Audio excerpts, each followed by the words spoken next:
Assalamualaikum warahmatullahi wabarakatuh. Bismillahirrahmanirrahim. Ashhadu an la ilaha illallah wa ashhadu anna Muhammadur Rasulullah. Allahumma salli ala sayyidina Muhammad wa ala ali sayyidina Muhammad. Rabbi israh li sadri wa yassir li amri wahlul 'uqdatam min lisani yafqahu qawli. Amin. Bismillahirrahmanirrahim. Salam hormatku, salam ta'zimku, salam santunku buat para jamaah uripi Allah dimanapun Anda berada, baik yang ada di dalam ataupun yang ada di luar negeri. Semoga kita semua senantiasa selalu di jalan fisabilillah. Amin ya rabbal alamin. Alhamdulillahirabbil alamin. Sebelum kita mulai kajian di subuh yang indah ini, marilah kita kemahkan di dalam nyawa, kemahkan di dalam jiwa, kemahkan di dalam hati, dan kemahkan di dalam kehidupan ini dengan kalimat-kalimat thayyibah. Subhanallah walhamdulillah wa la ilaha illallah wallahu akbar wa la hawla wa la quwwata illa billahil aliyyil azim. Sadaqallahul azim. Pagi ini kajian dengan judul Allah bukan Tuhan dan Tuhan bukan Allah. Bagaimanakah makna dari judul ini? Allah bukan Tuhan dan Tuhan bukan Allah. Selama ini ketika kita merasa ada, kita merasa wujud, kita merasa yang paling hidup daripada wujud ada dan hidupnya Tuhan. Nama-nama Tuhan apapun yang disebut, versi agama manapun, nama-nama Tuhan itu, ya semuanya percuma saja. Hanya sebut-sebutan Tuhan saja. Hanya sebut-sebutan Allah saja.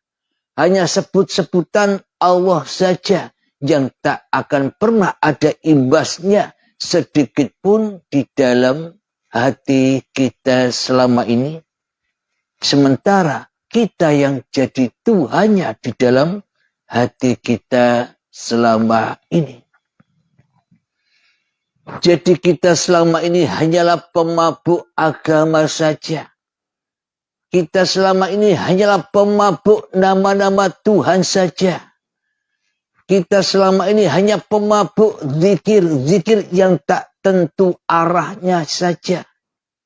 Berzikir yang tak tahu tujuan untuk berzikirnya. Mabuk di dalam hawa nafsu kita sendiri. Mabuk di dalam puji-pujian hawa nafsu kita sendiri. Mabuk di dalam kebanggaan-kebanggaan hawa nafsu kita sendiri.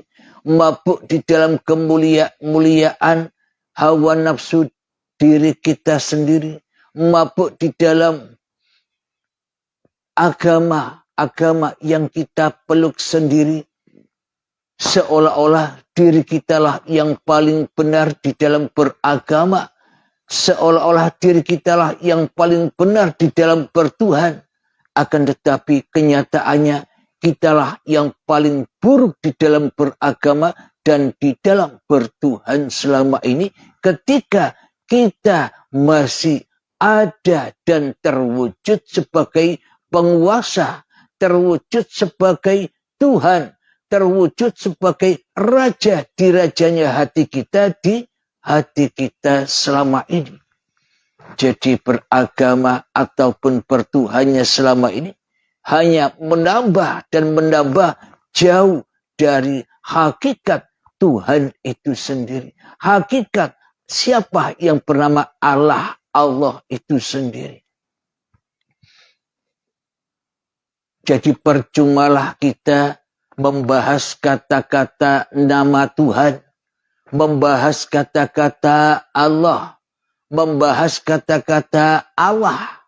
Sementara di dalam hati kita, kitalah yang jadi Allahnya. Sementara di dalam hati kita lebih wujud hawa nafsu kita sebagai Allah, sebagai Tuhan daripada Tuhan itu sendiri. Inilah ketersesatan kita semua umat manusia, termasuk saya sendiri selama ini. Di dalam bertuhan, di dalam melaksanakan agama, akan tetapi sejatinya diri kita, di hati kita tak ada Tuhan sedikit pun, tak ada Tuhan satu pun, tak ada Tuhan yang kita esakan di dalam hati kita kecuali hawa nafsu kita sendiri, kecuali kitalah yang mentuhani Tuhan selama ini. Alhamdulillahirabbil alamin. Sebelum kita lanjutkan, marilah kita awali dengan menghening-heningkan diri manusia kita. Mensunyi-sunyikan diri manusia kita, menggelap-gelapkan diri manusia kita, agar kita ketemu, agar kita jumpa, agar kita bisa menyaksikan siapa hakikat dirimu, siapa hakikat sejatimu, maka nyatalah hakikat siapa yang disebut-sebut Tuhan, siapa yang disebut-sebut Allah yang sebenar-benarnya, dan bukan hanya nama belaka. Mengheningkan cipta, mulai, silakan.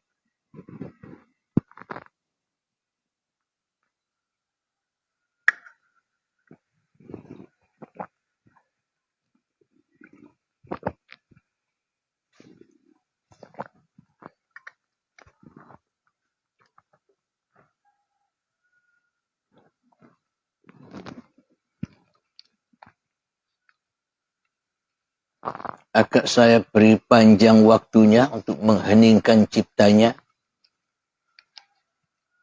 Silakan mati-matikan dirimu, sunyi-sunyikan dirimu, gelap-gelapkan dirimu, tiada-tiadakan dirimu, hancur-hancurkan dirimu, sirna-sirnalah dirimu di hatimu. Agar kita tahu siapa Tuhan, siapa penguasa itu.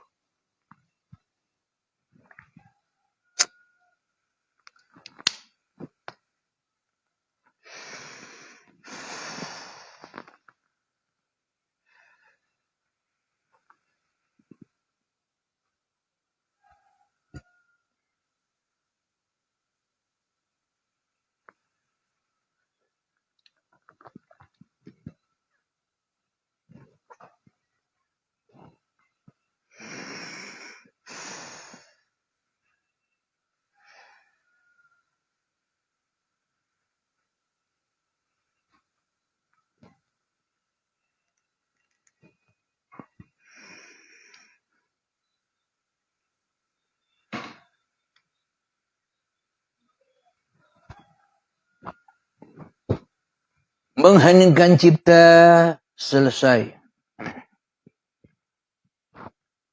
Alhamdulillahirabbil alamin. Untuk mengenali, untuk mengetahui, untuk memakrifati, untuk mensyahadati siapakah yang sebenar-benarnya yang dikatakan Tuhan itu, marilah kita telusuri dahulu asal muasal diri kita. Saya Abdul Halim berusia 50 tahun yang lalu. Lahir 50 tahun yang lalu. Ketika saya belum terlahir ke dunia ini 50 tahun yang lalu, itulah Tuhan itu. Jadi ketika kita belum ada, ketika kita belum wujud, ketika kita belum hidup, ketika kita belum berkuasa di muka bumi ini itulah yang disebut Tuhan. Ketika kita belum ada, ketika kita belum nyata, seperti sekarang ini. Jadi bagaimana mungkin kita bisa menyaksikan Tuhan, bisa menyaksikan kenyataan Tuhan, bisa menyaksikan kehidupan Tuhan, bisa menyaksikan kebesaran Tuhan, bisa menyaksikan kemaha luasan Tuhan. Sementara di dalam hati kita, kitalah yang paling wujud daripada wujudnya Tuhan. Kitalah yang paling hidup daripada hidupnya Tuhan. Kitalah yang paling maha kuasa daripada kuasanya Tuhan. Kitalah yang maha besar daripada besarnya Tuhan. Ya, kita tak akan bisa menyaksikan kebesaran Tuhan selagi diri kita yang maha besar di dalam hati kita. Jadi kapankah Tuhan itu wujud? Kapankah Tuhan itu hidup? Kapankah Tuhan itu berkuasa atas diri kita? Ketika kita tidak wujud lagi. Ketika kita tidak hidup lagi. Ketika kita tidak berkuasa lagi. Dan ketika kita sudah tak maha besar lagi keberadaan diri kita di hati kita. Itulah wujud Tuhan. Itulah yang dikatakan sebagai Tuhan ketika diri manusia kita sudah tak jadi Tuhan lagi di dalam dada setiap diri manusia. Jadi harus tahu asal usulnya, dan ketika sudah tahu asal usulnya, pulanglah. Inna lillahi wa inna ilaihi raji'un. Itulah Tuhan. Inna lillahi. Sesungguhnya datang dariku dan pulang kepadaku. Jadi datang dan pulang di tengah-tengah inilah kehidupan angkara murka manusianya sedang berlangsung. Ketika kita belum mengenal siapa itu Tuhan, ketika kita belum mengenal siapa itu Allah, dan apapun sesebutan nama Tuhan yang ada di dalam seluruh agama-agama di dunia ini.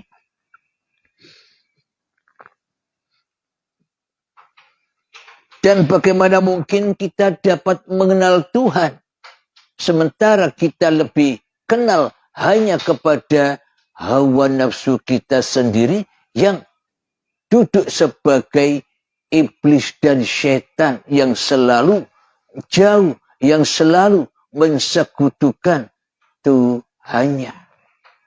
Jadi kita harus bertaubat dari menjadi iblis dahulu.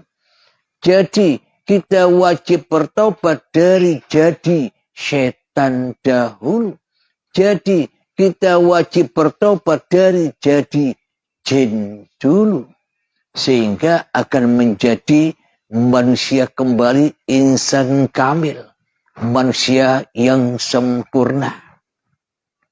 Wa ma khalaqatul jinna wal insa illa liya'budun.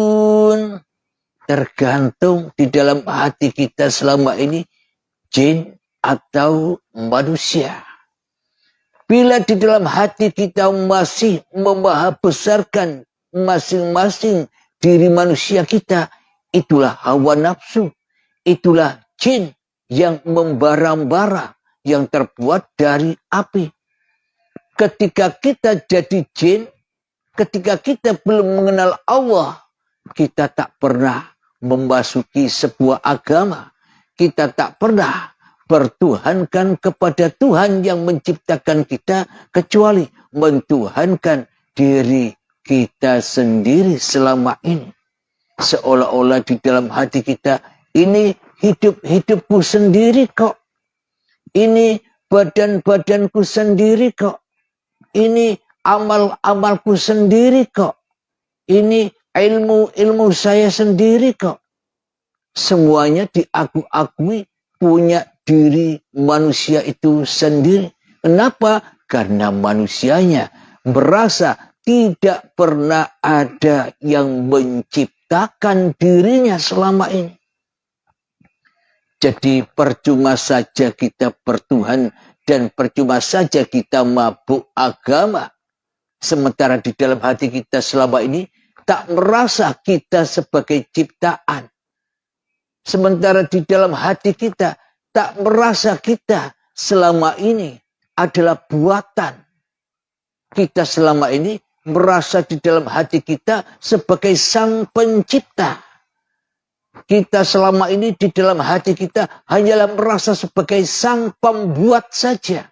Pembuat kehidupan, pembuat badan, pembuat amal-amal apa yang dilakukan oleh badan, pembuat solat-solatnya, pembuat ibadah-ibadahnya, pembuat kesuksesannya, pembuat kekayaannya, pembuat ilmu-ilmunya yang tinggi.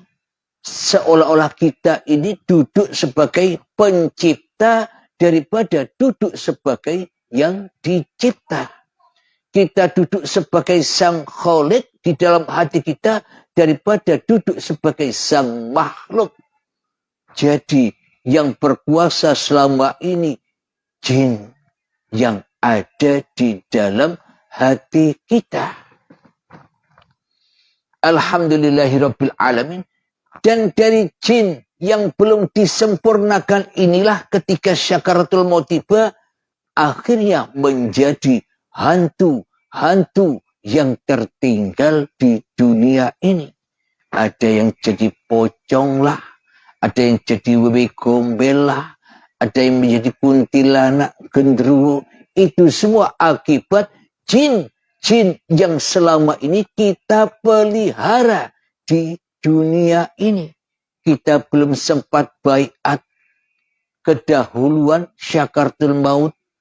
Kita belum mengenal Allah kedahuluan kematian tiba. Maka jin ini akan berkeliaran abadan abadah selama-lamanya di dunia ini untuk menerima siksa, untuk menerima api yang panas membara. Ada yang menggoda manusia, ada yang menakut-nakuti manusia. Itu semua adalah jin yang selama ini kita pertuhankan di dalam hati kita, yang mana kita belum sempat mensucikan, membaiatkan, mematikan kembali keberadaannya. Maka itulah ketika saat sakaratul maut datang dengan keterpaksaan, kita tidak sempat mensucikannya, maka hawa nafsu ini tertinggal di dunia. Karena tempatnya api neraka, api jahanam, siksaan-siksaan alam kubur adanya hanyalah di dunia saja. Alhamdulillahirabbil alamin. Marilah kita buka di dalam surat At-Tur. Surat At-Tur ayat yang ke-35.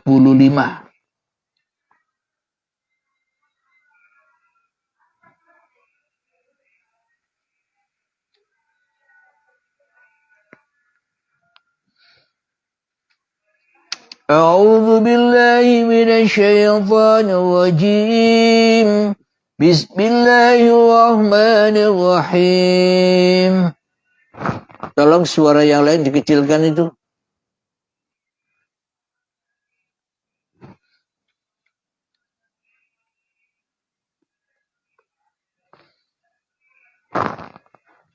Am khuliqu min ghairi syai'in am humul khaliqun. Yang artinya, atau apakah mereka tercipta tanpa asal usul? Ataukah mereka yang menciptakan diri mereka sendiri? Cocok pas dengan apa yang kita kaji di depan. Selama ini kita merasa jadi sendiri. Selama ini kita merasa menciptakan sendiri kehidupan dan badan kita, apalagi di antaranya. Apalagi di dalam kehidupan ini, semua aktivitas, semua keadaan seolah-olah hanya kita yang menciptakan sendiri keadaan-keadaan kita. Bagaimana mungkin kita bisa beragama kepada Tuhan yang telah menciptakan kita? Semua sesebutan Tuhan dan Allah yang kita sebut selama ini hanyalah dusta-dusta belaka.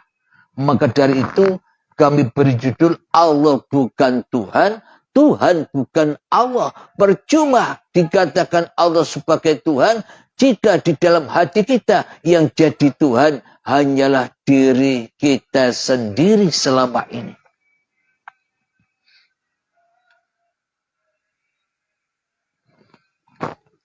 Atur ayat yang ke-36 kelanjutannya.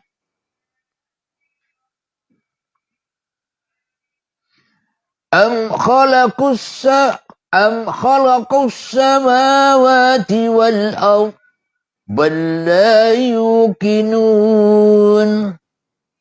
Ataukah mereka telah menciptakan langit dan bumi? Sebenarnya mereka tidak meyakini apa yang mereka katakan. Jelas sudah. Selama ini kita mengaku, aku agama Islam. Tuhannya Allah. Aku agama Nasrani. Tuhannya Allah. Aku agama Yahudi, Majusi, Sabi'in dan sebagainya. Itulah karena kita selama ini sebenarnya tidak yakin dengan apa yang kita katakan. Karena kita lebih yakin kepada jin. Karena kita lebih yakin kepada hawa nafsu kita sendiri yang kita dudukkan sebagai pemimpin diri kita sendiri di dalam kehidupan ini.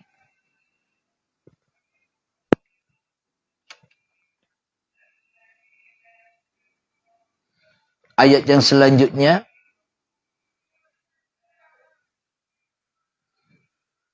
Tiga 37.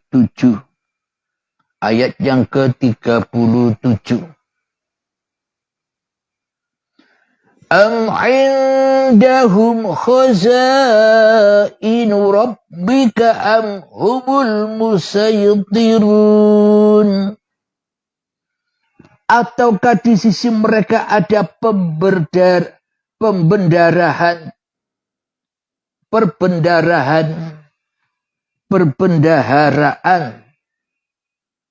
Saya ulang lagi. Ataukah di sisi mereka ada perbendaharaan Tuhanmu? Ataukah mereka yang berkuasa? Perbendaharaan ini apa maknanya? Apapun yang kita lakukan di dalam kehidupan inilah yang dimaksud perbendaharaan. Perbendaharaan diri kita sendiri di dalam kekuasaan diri kita sendiri, di dalam pengakuan kita sendiri. Mana mungkin manusia kembali kepada perbendaharaan Allah, sementara manusianya merasa berkuasa sendiri atas kehidupannya selama ini.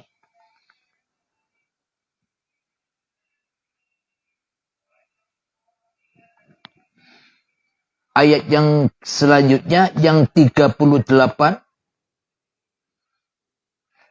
Am lahum sullamun yastami'una fi falyati mustami'uhum bisultanim mubin. Atau apakah mereka mempunyai tangga ke langit untuk mendengarkan hal-hal yang gaib? Maka hendaklah orang yang mendengarkan di antara mereka itu datang membawa keterangan yang nyata. Maknanya mendengarkan berita-berita yang gaib selama ini sebelum kita mendengar paparan-paparan uripe Allah, babakan tentang ketuhanan ini kan gaib. Babakan ketuhanan ini kan tidak kita ketahui sebelum kita mengenal di dalam paparan-paparan uripe Allah. Kenapa kita selama ini dengan mengikuti paparan-paparan uripe Allah semakin paham dan paham hal-hal yang selama ini gaib bagi kita? Karena kita selama ini dituntun dan dituntun menaiki tangga-tangga ke langit. Jadi tangga-tangga ke langit itu bukan tangga-tangga seperti yang kita kenal. Naik tangga yang dari bambu itu. Karena langitnya orang mukmin beda dengan langitnya orang kafirin. Baitul kafirin adalah baitun nas. Sedangkan qalbun mukminin baitullah.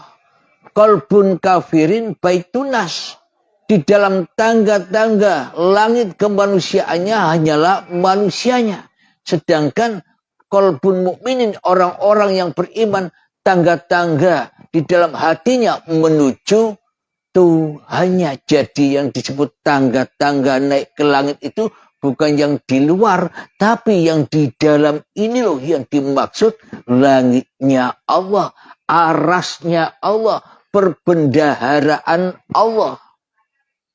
Alhamdulillahirabbil alamin. Kita bersama termasuk saya diberikan hal-hal yang gaib, berita-berita yang gaib, berita-berita yang tidak disukai, berita-berita yang dipendam, berita-berita yang dikubur oleh iblis dan setan. Agar kita tidak bisa mendengarkan hal-hal yang gaib. Agar kita tidak mendengarkan firman-firman Tuhan. Agar kita tidak bisa mendengarkan ayat-ayat Tuhan yang ada di dalam dan di dalam meniti tangga-tangga menuju langitnya Allah. Tangga-tangga menuju perbendaharaan Allah. Agar kita tetap menjadi pengikut-pengikut setan. Agar kita tetap menjadi budak-budaknya iblis. Agar kita tetap menjadi jin yang panas membara, yang selalu membakar-bakar agamanya, yang selalu membakar-bakar Tuhannya di dalam hatinya.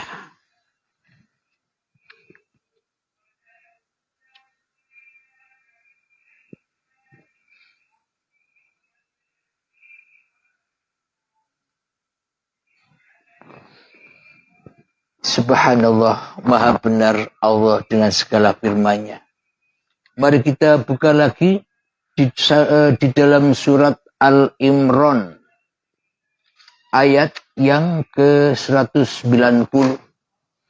Jadi selama ini perbendaharaan kita adalah hawa nafsu kita sendiri yang kita merasa paling ingat hanyalah kepada diri kita sendiri daripada kepada Tuhan. Karena yang kita pertuhankan di dalam diri kita hanyalah diri kita sendiri. Hawa nafsu kita sendiri kita dudukkan, kita pais-paisi, kita unggul-unggulkan untuk menjadi pemimpin, untuk menjadi Tuhan di dalam hati kita. Sehingga ketika kita duduk, yang kita ingat hanyalah diri kita sendiri. Ketika kita minum, yang kita ingat hanyalah diri kita sendiri yang bisa minum.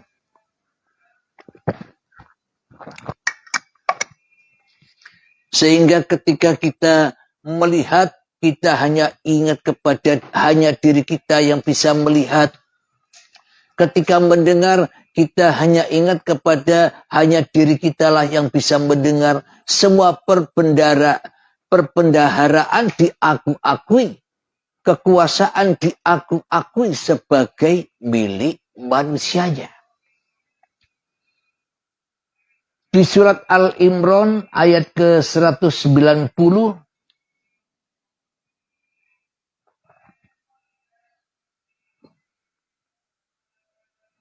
Bismillahirrahmanirrahim.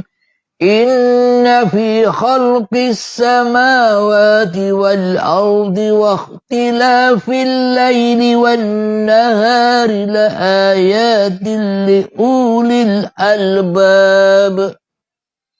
Yang artinya, sesungguhnya dalam penciptaan langit dan bumi dan pergantian malam dan siang, terdapat tanda-tanda kebesaran Allah bagi orang-orang yang berakal. Jadi apa makna dari kebesaran Allah di dalam siang dan malam itu? Coba kita logikakan di dalam hati kita. Bila kita tidak hidup, apakah kita tahu siang dan malam? Apakah ketika kita tidak hidup, kita tahu kebesaran alam semesta ini? Ketika kita tidak hidup, apakah kita tahu betapa berkuasanya kehidupan ini? Bisa duduk, berdiri, diam, mandi, sholat, ibadah, bekerja, dan sebagainya. Berarti siapakah Tuhan yang dikatakan sebagai atau bernama Allah, Ingsun, dan sebagainya itu? Dialah Allahu la ilaha illa huwal hayyul qayyum. Tiada Tuhan yang berhak disembah. Dialah hidup yang kekal, lagi terus menerus mencukupi seluruh makhluknya. Jadi yang kita sebut-sebut Tuhan itu adalah hidup yang selama ini kita aku sebagai hidup diri manusia kita. Sementara kita mengaku-akui hidup ini adalah hidup kita, badan ini adalah badan kita. Selamanya kita tenggelam di dalam kesyirikan, tenggelam di dalam kemusyrikan, tenggelam di dalam persekutuan dan persekutuan kita terhadap Tuhan yang telah menciptakan kita. Kita selama ini menyerupai Tuhan, tapi kita tak merasa bahwa kita selama ini merasa jadi Tuhannya hidup dan badan ini. Karena kita telah menjadi budak-budaknya iblis dan setan, maka tertutuplah mata, telinga, pikiran, hati kita terhadap asal-usul dari mana kita datang. Asal-usul dari mana kita tercipta. Kita lanjutkan ayatnya yang ke-191 di dalam surat Al-Imran. Alladzina yadhkuruna Allaha qiyaman wa qu'udan wa 'ala junubihim wa yatafakkaruna fi khalqis samawati wal ardh. Rabbana ma khalaqta hadza batila subhanaka wa qina adzabannar. Yang artinya yaitu orang-orang yang mengingat Allah sambil berdiri, duduk, atau dalam keadaan berbaring, dan mereka memikirkan tentang penciptaan langit dan bumi, seraya berkata, "Ya Tuhan kami, tidaklah Engkau menciptakan semua ini sia-sia. Maha suci Engkau, lindungilah kami dari azab neraka." Inilah orang-orang yang sudah bertemu Tuhannya, jadi berbaringnya, jadi berdirinya, jadi duduknya, jadi obahnya, geraknya, jadi minum kopinya, jadi perkatanya, jadi sholatnya, jadi ibadahnya, jadi ngajinya, jadi sholawatannya, jadi zikirannya, jadi pekerjaannya, jadi kekayaannya, hanyalah milik Allah. Itulah yang dimaksud la ilaha illallah. Itulah orang-orang yang bertuhan. Itulah orang-orang yang beragama, agamanya Tuhan, agamanya dari mana ia datang, pulangnya ya ke situ jua. Itulah yang dimaksud agama yang sempurna, agama rahmatan lil alamin. Alhamdulillahirabbil alamin. Semoga saya khususnya dan semoga kita semua senantiasa selalu di dalam limpahan hidayah, limpahan rahmat Allah Subhanahu wa taala, sehingga kita bisa melepaskan belenggu-belenggu syaitan yang selama ini membelenggu kita. Amin ya rabbal alamin. Sebelum kita akhiri kajian di subuh yang indah ini, marilah kita kebahkan selawat dolimin daf'ul bala. Allahumma salli ala Sayyidina Muhammad wa ashghili zalimin bizalimin. Allahumma salli ala Sayyidina Muhammad wa ashghili zalimin bizalimin wa ahrijna min bainihim salimin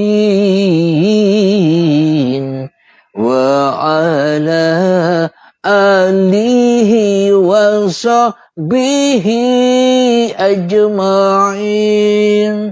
Allahumma ya qadiyal hajat, Allahumma ya mujibad da'awat, Allahumma ya rafi'ad darajat, Allahumma ya muhillal muskilat, Allahumma ya syafiyal amrat, Allahumma ya kafiyal muhimmat, Allahumma ya dafi'al bariyat. Allahumma khtim lana bil iman, Allahumma khtim lana bil islam, bijahi sayyidil mursalin. Rabbana atina fid dunya hasanah wa fil akhirati hasanah wa qina adzabannar.